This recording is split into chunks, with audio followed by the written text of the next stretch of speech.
इस वक्त की बड़ी खबर, बीजेपी की 9 कैंडिडेट्स की 10वीं लिस्ट जारी। उत्तर प्रदेश के 7 प्रत्याशियों समेत 9 नामों का ऐलान किया गया। इलाहाबाद, बलिया, फूलपुर के एमपी का टिकट कट गया है। आसनसोल से एसएस आलूवालिया को फिर टिकट दिया गया है। चंडीगढ़ से किरण खेर का टिकट भी कट गया है। तो ये 10 प्रत्याशियों की लिस्ट जारी की गई है बीजेपी की तरफ से। इसमें इलाहाबाद, बलिया और फूलपुर के जो सांसद हैं उनका टिकट कटा है। किरण खेर की जगह भी टिकट बदल गया, उनका भी टिकट कट गया है। इसके अलावा आसनसोल से एसएस आलूवालिया को टिकट दिया गया है। चंडीगढ़ से किरण खेर का टिकट कटा है। बीजेपी की 10वीं लिस्ट है ये। संजय टंडन को चंडीगढ़ से उम्मीदवार बनाया गया है। जयवीर सिंह ठाकुर को बनाया गया है उम्मीदवार मैनपुरी से। तो देखिए, ये 3 तस्वीरें हम आपको दिखा रहे हैं। कैसे एक तरफ प्रधानमंत्री नरेंद्र मोदी लगातार चुनाव प्रचार कर रहे हैं। यूपी के 7 कैंडिडेट का ऐलान हुआ है, वो सूची जिसमें 10 लोगों के नाम का ऐलान किया गया है।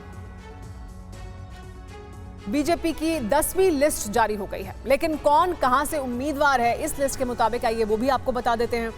ये जो सीट जारी की गई है, इसमें संजय टंडन चंडीगढ़ से उम्मीदवार हैं, जयवीर सिंह ठाकुर मैनपुरी से।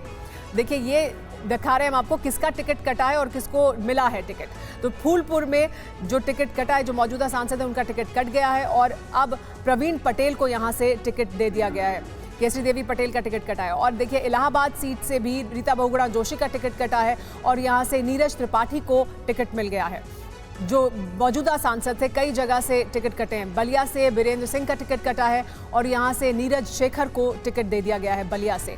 7 उत्तर प्रदेश के उम्मीदवार हैं। किरण खेर का टिकट चंडीगढ़ से कटा है और यहां पर संजय टंडन को टिकट मिला है चंडीगढ़ सीट से। तो कई सिटिंग सांसद जिनका टिकट कटा इस लिस्ट में।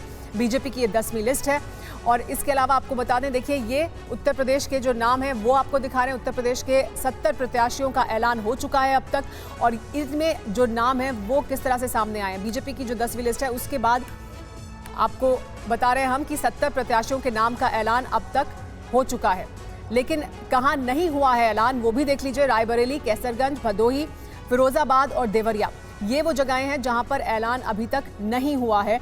इन सीटों पर किसके नाम का ऐलान होगा उसका अभी तक इंतजार किया जा रहा है। तो यूपी में बीजेपी के 70 प्रत्याशियों के नाम का ऐलान, कई मौजूदा सांसदों के जो टिकट हैं वो कट चुके हैं। लेकिन अब देखिए, चुनावी दंगल किस किस के बीच होने वाला है, क्योंकि अब नामों का ऐलान हो चुका है। तो कौन से बड़े और मुख्य चेहरे हैं वो भी हम आपको दिखा रहे हैं। किस सीट पर विपक्ष की बीजेपी के उम्मीदवार से टक्कर है, देखिए। और हमारे साथ आनंद प्रकाश पांडे भी जुड़ गए हैं, सीधे उनका रुख कर लेते हैं। आनंद, अब बस कुछ सीटें हैं जिनके का जो ऐलान है वो बाकी है, वो नहीं हुआ है। तो पहले तो जो अभी ऐलान किए गए हैं उसमें कई सिटिंग जो सांसद हैं उनके टिकट काटे गए हैं। टिकट कटने के पीछे क्या वजह फिलहाल सामने आ रही है? जी देखिए, अगर हम चंडीगढ़ से अगर शुरुआत करें तो चंडीगढ़ से किरण खेर का टिकट कटा है। उसके पीछे वजह बताई जा रही है कि जो लोकल बीजेपी कार्यकर्ता थे उनकी नाराज़गी थी।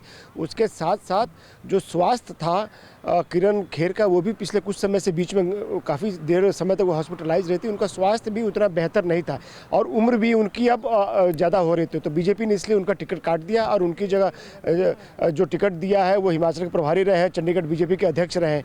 इसके अलावा अगर हम बात करें तो इलाहाबाद से रीता बहुगुणा जोशी का टिकट काटा गया। उनको लेकर भी यही शिकायतें थी और उनको लेकर स्थानीय कार्यकर्ताओं ने कई जगह विरोध भी किया था उनको टिकट देने का। तो यही वजह है कि बीजेपी ने उनके सीट को होल्ड कर दिया था और उनकी जगह नया कैंडिडेट दिया है। इसके अलावा फूलपुर से केसरी देवी पटेल का टिकट काटा गया है। लेकिन बीजेपी ने जो भी टिकट काटे हैं, आज की सूची में 4 जो टिकट काटे हैं, उन्होंने जाति समीकरणों का ध्यान रखा है। बलिया से उन्होंने वीरेंद्र सिंह मस्त का टिकट काटा है, तो नीरज शेखर को, जो कि खुद ठाकुर बिरादरी साथ हैं, उनको टिकट दिया है। नीरज शेखर की पारंपरिक सीट रही है। उनके पिता पूर्व प्रधानमंत्री चंद्रशेखर वहाँ से सांसद रह चुके हैं। तो बीजेपी ने आज की सूची में जो है सामाजिक समीकरणों का और जातिगत समीकरणों का ध्यान रखते हुए टिकट दिए हैं और लगातार बीजेपी ने जो कई सर्वे कराए थे उन सर्वे के आधार पर टिकट दिया है। और बंगाल की जो एक सीट है आसनसोल की, वहाँ से एसएस आलूवालिया को टिकट दिया गया। एसएस आलूवालिया अभी फिलहाल जो वर्धमान दुर्गापुर की सीट है वहाँ से वो सांसद थे, लेकिन उनकी जगह इस बार बीजेपी ने दिलीप घोष की सीट बदल के उनकी जगह आलूवालिया की सीट से उनको दिलीप घोष को चुनाव मैदान में उतार दिया। तो अब शत्रुघ्न सिन्हा को आसनसोल से एसएस आलूवालिया टक्कर देते हुए नजर आएंगे। और खास बात ये भी है कि एसएस आलूवालिया जो वर्धमान यानी कि बंगाल में ही पैदा हुए हैं, वो सिख हैं लेकिन बंगाल में पैदा हुए हैं। कोलकाता यूनिवर्सिटी से उन्होंने पढ़ाई की है और एक और बात खासियत है कि उनको भोजपुरी मगही बड़ी अच्छी तरह से बोलते हैं। यानी तो आसनसोल में बिहारी वोटर्स बहुत ज्यादा है, पूर्वांचल के वोटर्स बहुत ज्यादा है। शत्रुघ्न सिन्हा के लिए आसान ना हो रास्ता, क्योंकि पिछली बार रिकॉर्ड मतों से उन्होंने जीत दर्ज की थी। इस वजह से भी यहां पर मजबूत टक्कर देने की कोशिश है बीजेपी द्वारा। हमारे साथ पंकज झा भी जुड़ गए हैं। पंकज, 70 नामों का ऐलान हो चुका है, लेकिन कुछ सीटें अभी बाकी हैं जहां पर नाम का ऐलान नहीं किया गया है, जैसे रायबरेली सीट है या फिरोजाबाद सीट है। इसमें समय क्यों लग रहा है इन सीटों के नाम का ऐलान? क्या विपक्ष किस कैंडिडेट को उतारेगा? क्या वो समीकरण भी ध्यान में रखकर यहां से कैंडिडेट देने की सोच है, या क्या वजह है इसके पीछे? ये एक अवध की जो पुरानी तहजीब की एक कहानी है ना कि पहले आप और पहले आप वाला, कुछ इसी तरीके से इंडिया गठबंधन और बीजेपी के बीच चल रहा है। खासतौर से रायबरेली को लेकर देखें कि रायबरेली से कांग्रेस किसको टिकट देती है। अगर प्रियंका गांधी चुनाव लड़ती है तो फिर बीजेपी भी किसी हैवीवेट को चुनावी मैदान में उतारेगी, इसीलिए वहां से इंतजार किया जा रहा है। कैसरगंज, जहां से ब्रजभूषण शरण सिंह अभी सांसद हैं और लगातार वो चुनाव प्रचार में जुटे हुए हैं, उनके बारे में भी अभी पार्टी ने तय नहीं किया। एक देवरिया की सीट है जहाँ से कहा जाता है कि वो बहुत सेफ सीट है बीजेपी के लिहाज से, और वहाँ से आमतौर पर ब्राह्मण समाज के लोग चुनाव जीतते रहे। अभी रमापति राम त्रिपाठी वहाँ से वर्तमान सांसद हैं, वहाँ से भी पार्टी ने अपनी उम्मीदवारी की घोषणा नहीं की है बीजेपी ने। तो ये कुछ ऐसी सीटें हैं जहां बीजेपी अभी देखना चाह रही है कि सामने से कौन उम्मीदवार आ रहा है। देवरिया से हालांकि कांग्रेस के अखिलेश प्रताप सिंह जो हैं, जो प्रवक्ता भी हैं, वो चुनाव लड़ रहे हैं। मुझे लगता है वहां कुछ दावेदार हैं और इसीलिए उस टिकट को होल्ड किया गया है, ऐसा लग रहा है फिलहाल।